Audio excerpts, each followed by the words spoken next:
1942, and this will be the second underground interview with our village, coming to you directly from the American Academy of Discipline Sciences.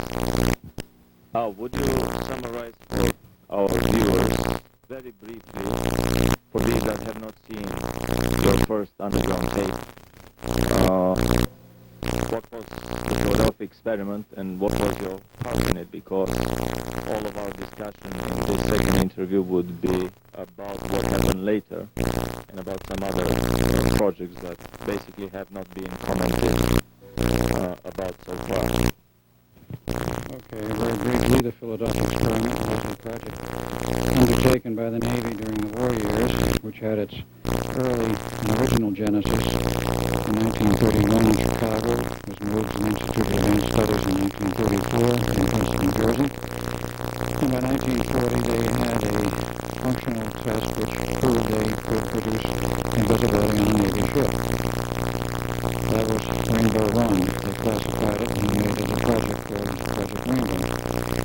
In March of 42, Nikola Tesla, having been the director since 34, he was to have a test of invisibility on a battleship and deliberately sabotaged it because he refused to be responsible for the loss of life which he expected due to the extremely high electromagnetic power energies involved producing invisibility effect. So the Navy took over in 1943, and after a lot of preparation in late 42 and 43, we had the first test on July 22nd, 43, which was pretty successful. The ship became invisible to radar as well as to the sight and to a camera. But they had some personnel problems, not super bad, but nevertheless. Those on deck were nauseous and ill and had to be removed after the ship returned to dock.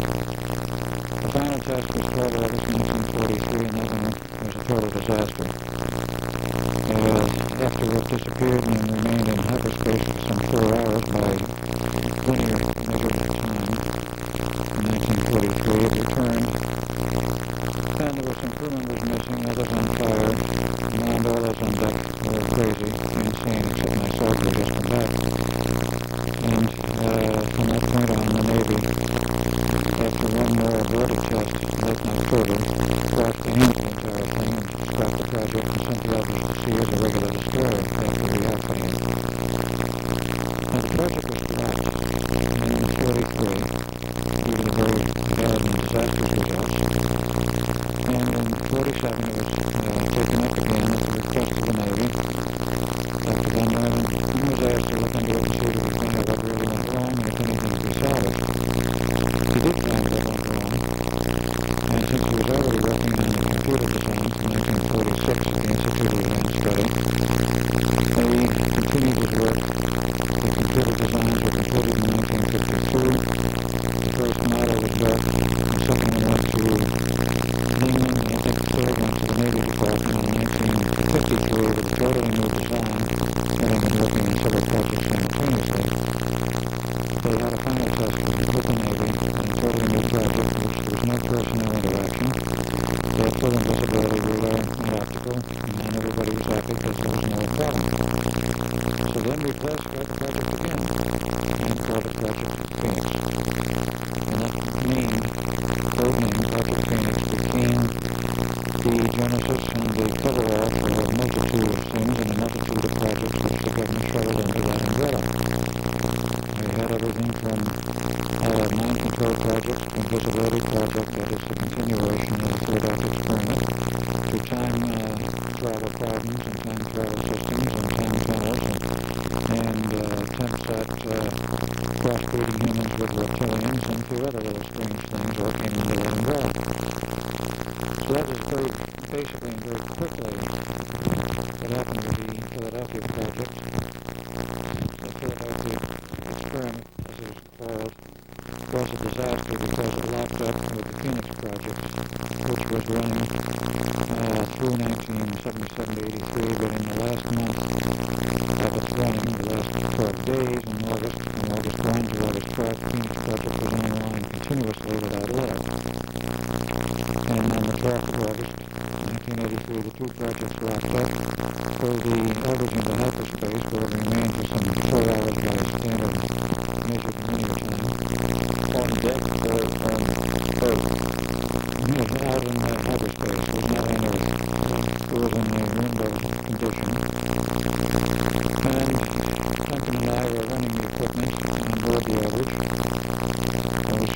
totally uncontrollable and out of control, and we couldn't shut it off. We jumped overboard and wound up in 1983 at the Phoenix Project. Stayed there about half a day, and we were sent back to the others to smash the equipment, which ran the ship to 1943. So as we're coming out of the fields in the fog, and the equipment was running down because enough was destroyed that nothing would run anymore. As the fuel started to dissipate, we found the first 4 men buried in steel as we went out on deck again, and a 15-year-old man in the steel bulkhead. And a lot of other insanity all over the place. Everyone running around totally in gibberish, insane. Some of the guys were burning, some were disappearing and reappearing, and it was a total disaster. Duncan took one look at this jump overboard once in 1983, as later record showed, and right before the field totally collapsed, it was too late to get back. We didn't know any part of it ourselves. The real reason for that, why he deserted ship, so to speak, and went back to the future, no pun intended on the movie, has been a subject of debate now for some 6 years, since we became aware of the interlocking projects. Actually, from about 88 and onward, why did we return to 83? The best answer I've been able to come up with is the fact that between the first and the second test of the Eldridge, then the Chief of Naval Operations, who was Admiral King, issued an order, which has been ratified in the last 2 months, to the effect that if the second test was a failure, nobody was to leave the Eldridge alive. In other words, he proposed to failure that. Well, this was interdicted by a higher level order from the highest level in the Navy, which was the Secretary of the Navy, then James Forrestal, who countermanded the order. Duncan apparently knew about the original order, and I suspect did not know about the second order. And jumped overboard and thought, thinking we're all doomed anyway, and looked at me before I jumped overboard like we're all coming along. Well, I didn't. So it changed in many respects history, and definitely changed our personal history. Duncan was reborn later in 1951 in another body, and after he went through many escapades with the military and the Air Force from the time of age 18, which was 1978 onward, 68 onward, he left the Air Force and eventually wound up spotted Phoenix Project in mid-70s. I became in his second incarnation as Duncan in the same name. First and second Duncans were the same name, Alexander Duncan Cameron Jr., father sort of that. And the second one was named according to what he told his fifth wife, who was Duncan's mother, in memory of his son who died in World War II. And this is not the natural name. No, it was not natural in any way. Named by machines or something, no, by the government. By aliens, combining with the government. Part of the Phoenix Project. Now, if we want to get into some of the other commentaries, many of the things which have come to light in the last few years have made this entire operation for Project Phoenix and the carry-on of the Philadelphia experiments, also Project Phoenix now, more than a little bit bizarre.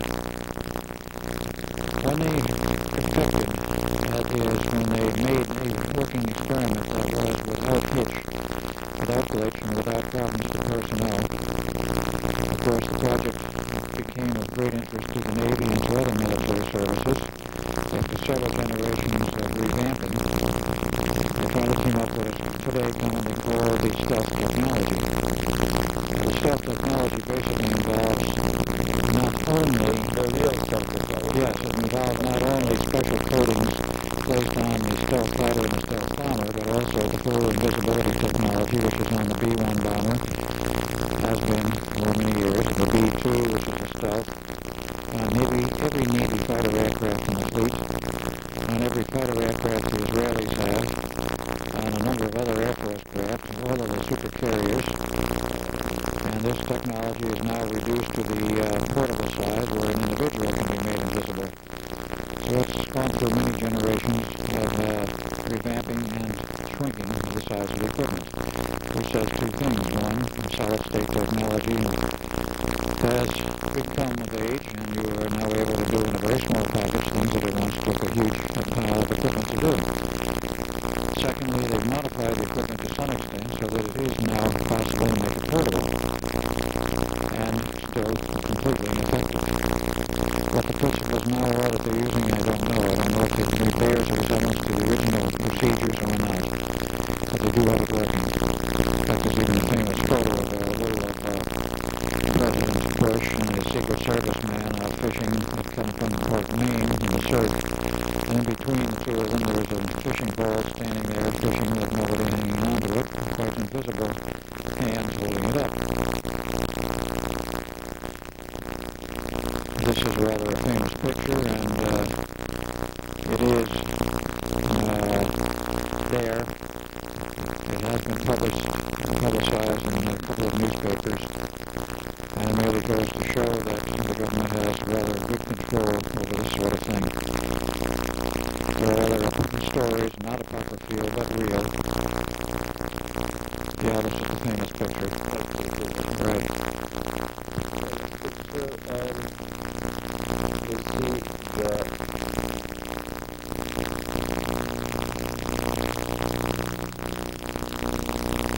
You see the president on the right in his big shirt, the Secret Service man on the left with his arms crossed, and the fishing pole standing there all by itself in the surf. And it's very strange. If you look closely, you'll see down in the water there are splash marks around invisible feet. Right between the two, yes, right there.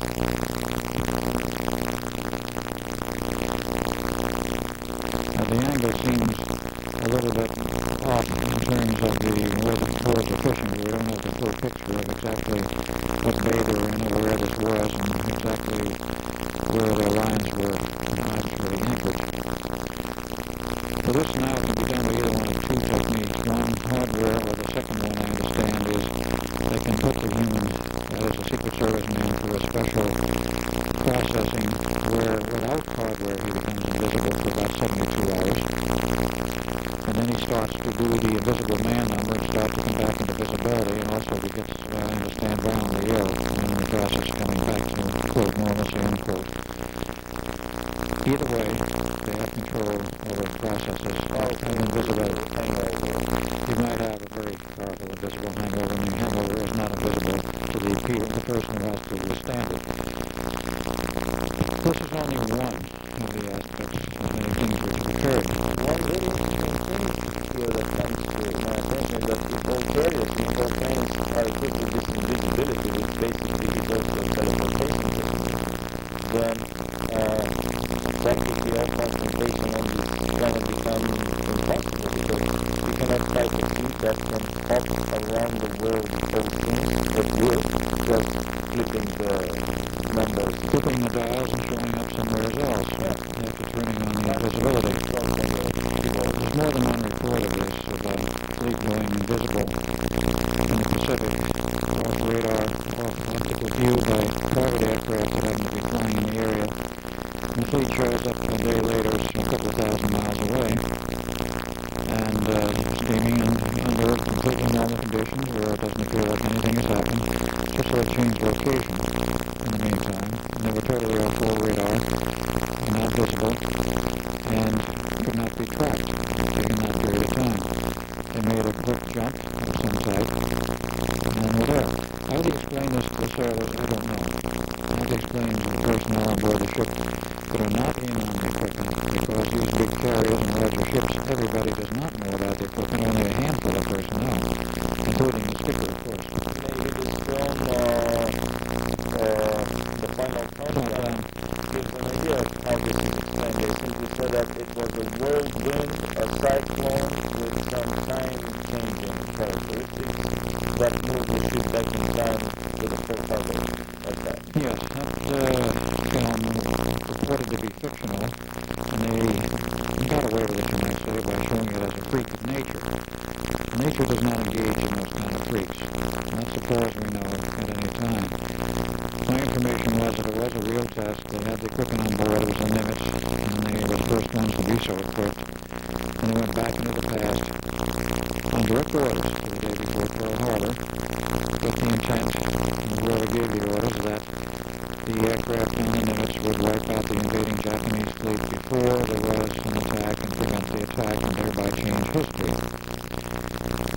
Well, as I tried to notice, one of the civilian observers along was arguing with the captain. He says, "Do you want to play God and change all history?" He says, "If you do," he says, "you don't know how many people will be living who might otherwise have died in the attack, and you can change the whole structure, as it were, of our history and the possible outcome of the war." And nonetheless, in the actual movie, the skipper did not win. He started the attack, but then in the movie, the natural phenomena closed in on him, and the attack was canceled. In fact, I understand that the skipper got cold feet and called off the attack and pulled the ships and the planes back and then returned the ship to Guangzhou.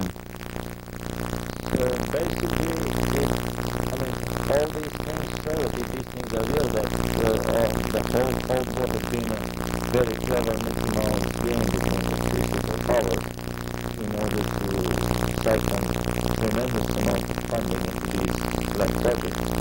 Because technically, those superpowers are armed with these advanced technologies. You cannot continue to fight the war, or you can destroy the whole planet. But my important point is, what do you think about the recent revelations in so many places that basically this whole war has been a very clever arrangement between the two superpowers that have been transferring technology behind the scenes? Are you referring to World War II? Or after that? Insofar as World War II is concerned, I would say yes. There was a great deal of covert transfer of technology, not just before, but during the war. Before the war was not covert. During the war it was covert, and after the war, of course, we seized everything because Nazi Germany surrendered. That is, the Nazi group surrendered Germany. They did not surrender, period. The Nazis never surrendered, which is one of the best-kept secrets of history. They merely moved out of Germany and went to Antarctica and took all our best projects and hardware with them. But insofar as the covert technology transfer is concerned, there's a great deal of evidence that there was a continuing covert transfer of personnel. My father was in on some of this, smuggling of people out of Germany to the U.S. prior to and during the early part of World War II. And with it, some of the technology. Of course, the Germans developed a one-time machine in 1945. We developed the equivalent of it with the Philadelphia experiment in 43, and an actual one in 44. These two projects have been secretly coordinated from a higher level so that we compare notes and to see which one would do it better. That would be true, except for the fact that Germans had no invisibility project. There's no evidence they had one of any kind, but there is some partial evidence to the effect that there may have been an attempt by a Nazi sympathizer to steal the average in the final test and take it out to sea and turn it over to the Germans. Or maybe it may have been an attempt by the American power elite to transfer this technology to Germany, but there have been many such cases in history of transferring super technologies to Russia before the Second World War, during the Second World War, after the Second World War, in order to boost up Germany's resistance. Possibly true. The problem with that is, however, that while at some higher level there was covert cooperation, and during the war, of course, there was a great deal of cooperation between the U.S. and the USSR, and they were given, literally, some 25 pounds of purified uranium before the war was over, and the Russians were, and that was the material that was eventually used to develop the first atomic bomb in 1949. But this type of cooperation there was between allies, between Germany and the United States. There was a different story.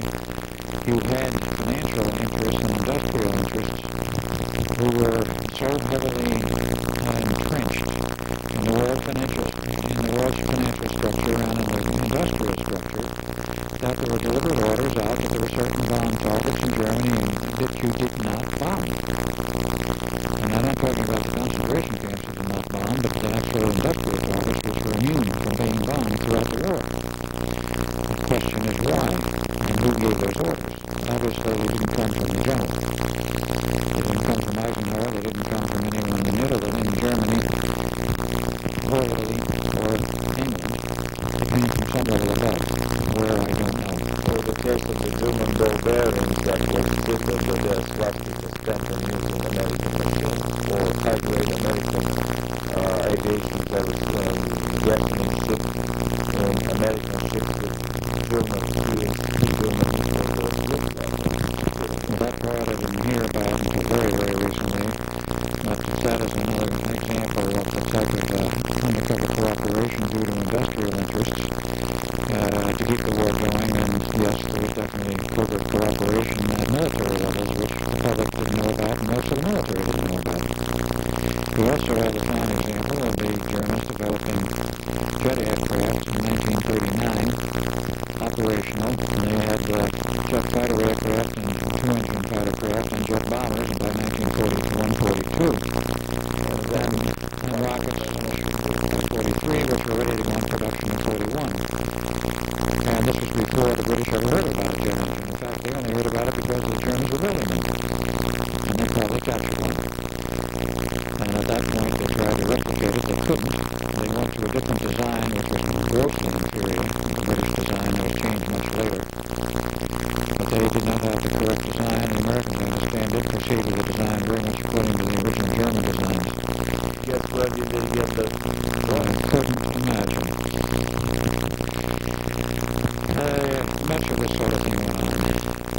You also had, in terms of some of the more bizarre projects, you had attempts in Germany, which were becoming quite successful at mine modification, not strict mine control, but mine modification in terms of indoctrination, which was used by the SS masters to indoctrinate the SS troops in the special rooms where they were being impinged by 27 kilohertz high-frequency energy off special loudspeaker systems, which hit them in the rear of the head.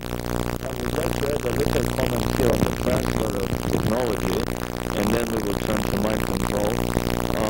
It's very interesting to notice, according to a study by an American professor from a major Ivy League university, I think it was a Princeton University professor, that studied Russian armaments industry from the 20s all the way to the 50s. And in his monumental academic work, he, among other things, he noticed that 14 out of the 15 munition plants in Germany at the start of the Second World War were, in Russia. 14 out of the 15 munition plants in Russia were built by German technology, with German money, expertise, know-how, engineers, and management. And even to these days, the AK-47, the Kalashnikov submachine gun, fires with bullets that are the original German Mannlicher bullets for the rifle that the Germans had during their First World War. So basically the Russians fought the whole Second World War with munition produced in German munition plants. After the war, I heard stories that, for example, Rolls-Royce sold a whole factory for jet engines to Russia because the Russians were way behind, even behind the British, and the British were behind the Germans, just in time for the Korean War. So the whole Korean War was fought with MiG planes that had their engines built in a factory somewhere in Russia that was delivered by Rolls-Royce. Later on, I heard stories about a whole nuclear submarine being sold to the Russians, specifically in the 70s, to boost up their submarine fleet because they were lagging pretty much behind. And so this whole war confrontation was not very real. Everybody in the Pentagon knew that the Russians are behind in submarine production, so funding could not be appropriated by Congress for new construction. Or way back in the late 40s when the Russian ambassador stole a nuclear warhead, a nuclear bomb, and smuggled it out of Washington into his suitcase and onto the plane. All these things do not happen by coincidence or through sheer geniusness of the Russian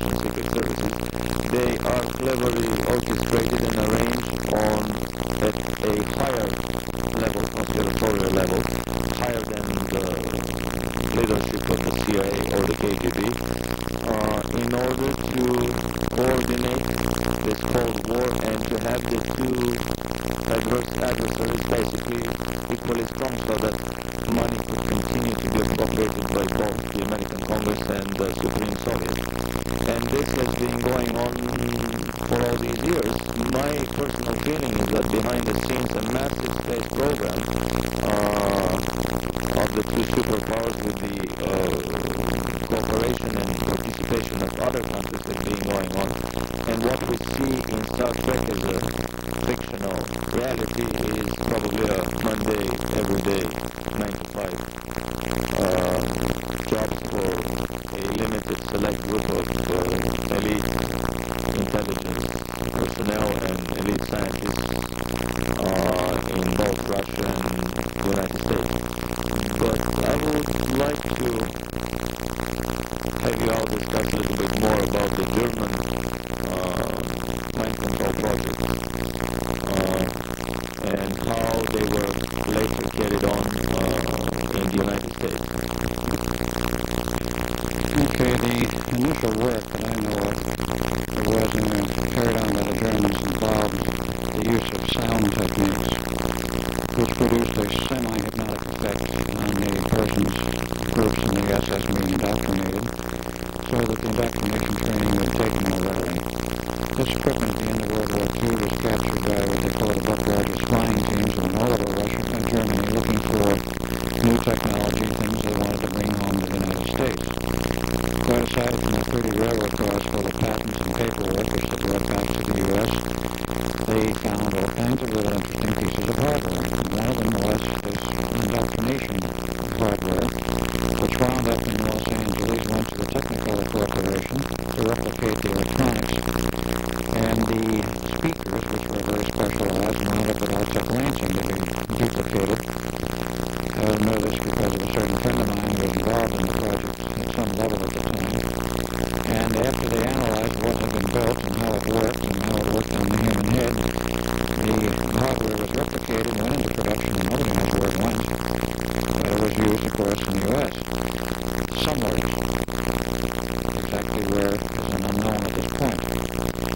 The other factors that go on is, of course, the Germans thought of this.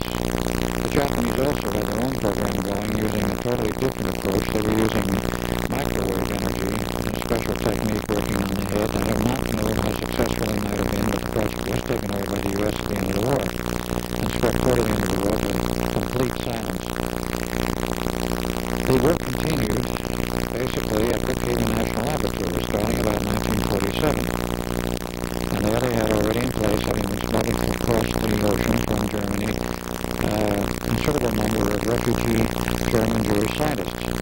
And they were part of the mind control project and certain other projects. They went to work at Brookhaven, Brookhaven being a national laboratory, to work on the continuation of mind control techniques. Now, since Brookhaven is a national laboratory, it is funded by tax money, federal funds.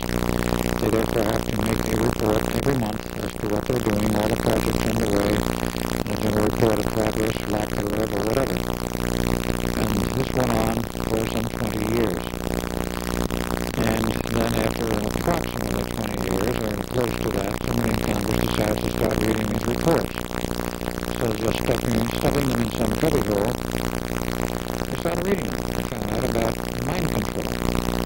At that point, somebody in Congress blew their lid, said, well, mind control, if they're building this sort of stuff, you might use it on us. Cancel the project. The project was canceled, and the scientists were thrown out of Brookhaven. And they were looking, of course, for a new home to continue their research. And they found it not far from Brookhaven, which was in the eastern half of Long Island. They went a little further east to a location called Montauk area, and there was a military base called Fort Huron, which was operational. There was an Army base and an Air Force base at that time. The Army part of the base had been there since before World War I. The Navy was there with submarine guns since before World War I. But the Air Force moved in the early 60s with some specialized radar systems they were testing long range with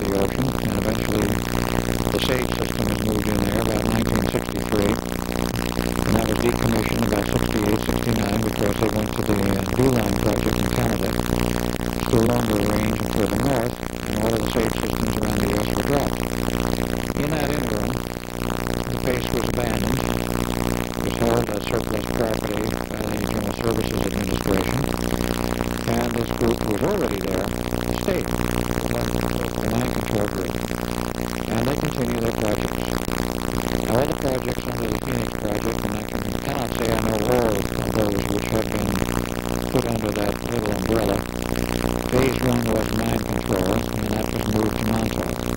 That is to that location at the abandoned base. The other remaining controls from the mind control cocaine, the regular usage of cocaine by their officers and engineers. Well, there you get into a very touchy subject, because in the United States today, cocaine is considered a controlled substance and a drug which will do you harm. I know a British scientist who came over to the U.S. prior to, just slightly after World War II, and when he was going through school, he regularly used cocaine. He said everybody in England did. Nobody had any bad effects from it. Nobody considered it a drug, and nobody considered it harmful. It is, after all, a derivative of cocoa, the cocoa leaf. And while it is a sort of energy and psychic booster, he used it to stay up all night and study for his exams, and then be up bright and early and never going to bed, to his classes the next morning to take his exams, and he passed them. Now, this was not limited to England. It was also being used in Europe and Germany, and at that time there was no control on the substance prior to World War II, and for some time thereafter. And it was regularly used by a lot of these people as a sort of psychic booster. Now here you get into a very delicate matter in terms of the medical interpretation of what cocaine, not talking about other drugs, other hardcore drugs, but cocaine itself, as to whether or not it is habit-forming or not. I understand generally considered it's not habit-forming in the use or misuse by young people under the age of 21. It can lead to the use of other harder, more dangerous drugs, but of itself might not be considered so dangerous. None of the reports by the LaGuardia Commission in the 30s in New York indicated there was any problem from marijuana or from some of these other drugs, and they were then, at that point, wide open in usage. There was no control on them in the 30s, in the U.S. or elsewhere, to my knowledge. The controls on these were only established after World War II. Control with the controlled substance laws we now have until 1965. It was that late. That, of course, included LSD and many of the other mind-bending drugs, but cocaine was not in that category. These people used it regularly as an energy booster and to sharpen their wits, their mentality, and possibly meditation. Definitely some of these compounds, particularly peyote, as one example, and LSD is a synthetic, but peyote was a natural derivative from the peyote mushroom. It was definitely used and still is used by American Indians as a part of the rites, but it has been used by many people experimentally in the past as a means for expanding the human consciousness and looking into other areas beyond the normal physical reality. The government couldn't have this for one simple reason. They were interfering with the CIA's MK-Ultra program and certain other programs the CIA was involved with, which involved mind manipulation. And if you get somebody with an expanded mind, with more awareness and more understanding, they will be able to see through these other programs. But if you cut off the means, if you cut off the use of these materials, other availability, then you're not going to be able to take a better look around you. You might not be able to find out that your mind has been tampered with on one of the government projects, which were rampant in the U.S. and Canada from the CIA from the late 40s and onwards. And it's basically the chemical drug aspects from the early to mid-50s. And MK-Ultra was only one program. There were many others. You also had other programs underway, which started in 47, went on through 52, for finding the basis for changing the memory structure, changing the personality, completely and totally if the CIA or whatever agency wanted to do this. And these programs were instituted by Dr. Wilhelm Reich in New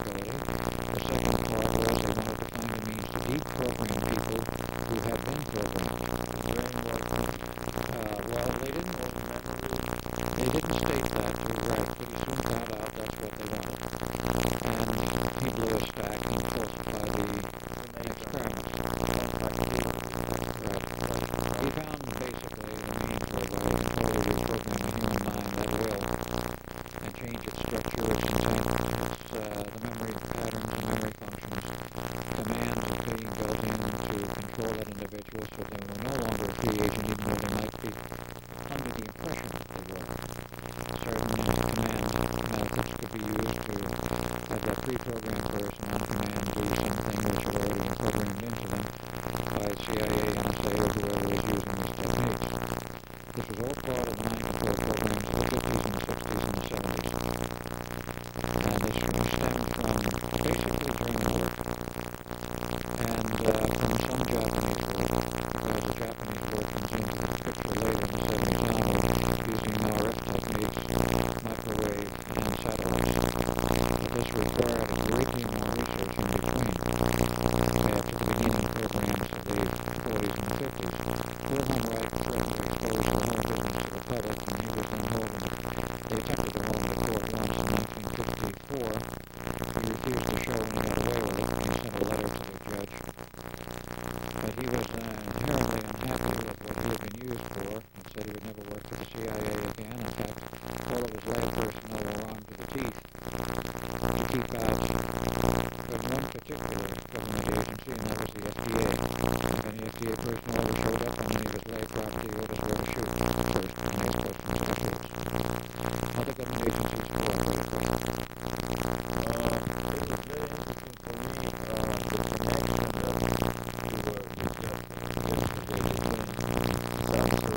strip, which actually sensed the amount of orgone energy in the atmosphere and converted it to a molecular signal. The other one sensed the amount of your energy, which is considered the disintegrant orgone energy in the atmosphere, sensed that and created an electrical equivalent.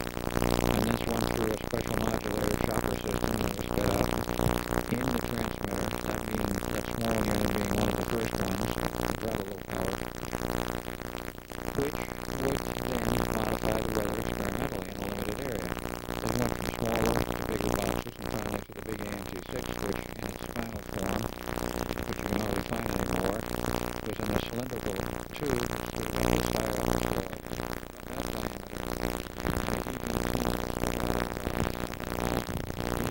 and the antenna was deployed after it was in flight, so to speak. The large ones were taken up in a plane and dropped off a parachute. The smaller units went up in a balloon.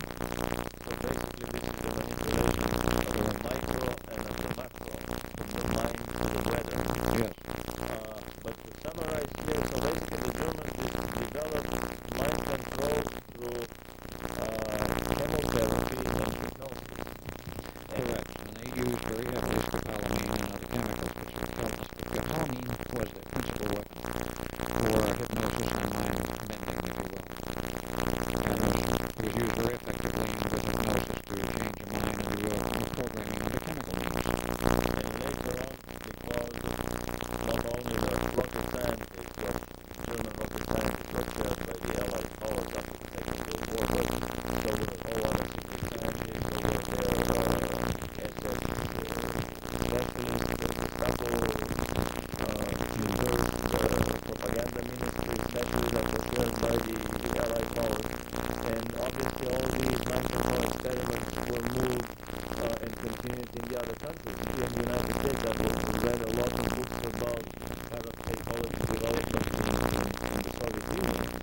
In Russia, of course, the other way around, always one would read about such advanced technologies developed in the United States, but obviously they were developed everywhere.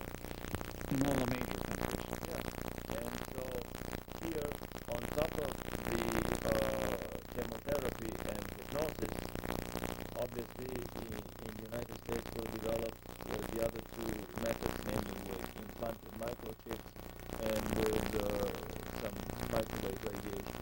Yes, the earlier form of electrical stimulation using orgone striking techniques was one. Then they came to another technique under the more advanced mind control techniques, in which that was discovered by Preston Nichols sometime in the 80s. He found out about the other technique that we're using, which was used and implemented at Montauk, Phoenix Project. It consisted of a more or less standard low-powered radio transmitter, and he replicated the whole system as an experimental test. He took a 250-watt surplus radio transmitter operating at high-frequency range, which says between 3 and 30 megahertz, designed a special modulator for it, and then had a tape recorder, which had a tape recorded on it, which said, in essence, quote, anyone hearing this message will call such and such phone number. And that phone number happened to be a Long Island phone number in the home of a friend of Preston's, so he didn't use his number. Now, the criteria of this thing was none of the victims were to have and did have a radio receiver. What they were doing is broadcasting second-order energy, which the human mind picks up and decodes directly, as if it had a radio receiver. The human mind does have a radio receiver operating at second-order frequencies. And basically, it's all about the type of receiver. And you can make it work just as well with an RF transmitter or radio transmitter if you know how to do the proper modulation on it. Because what you're doing with a tube-type transmitter is you're already emitting not only ordinary electromagnetic waves, which is first order, but second, third, fourth order. And it would not go to the victim, but do not go to the solid state. Correct. And what we did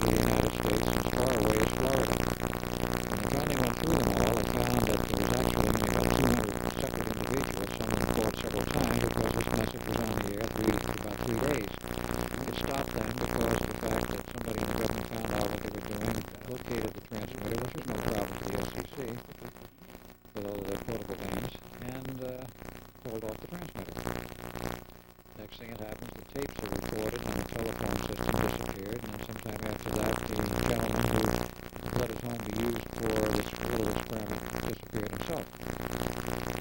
But he proved the point. You can program a person, condition them in such a manner that from a specialized radio transmitter, they can receive a signal directly without having to carry a little box around in their pocket.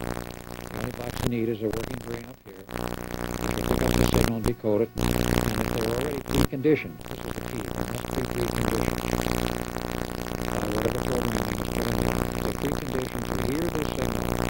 Mostly everybody in the program, only people who have been preconditioned. They hear the signal, they go to the phone, they call whatever number they're supposed to call, and then what can happen from that point is, at least it not happen in this case, but what can happen is that someone responds, whether it be a machine or a person on the other end, will provide a secondary trigger which will then trigger the whole program.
Very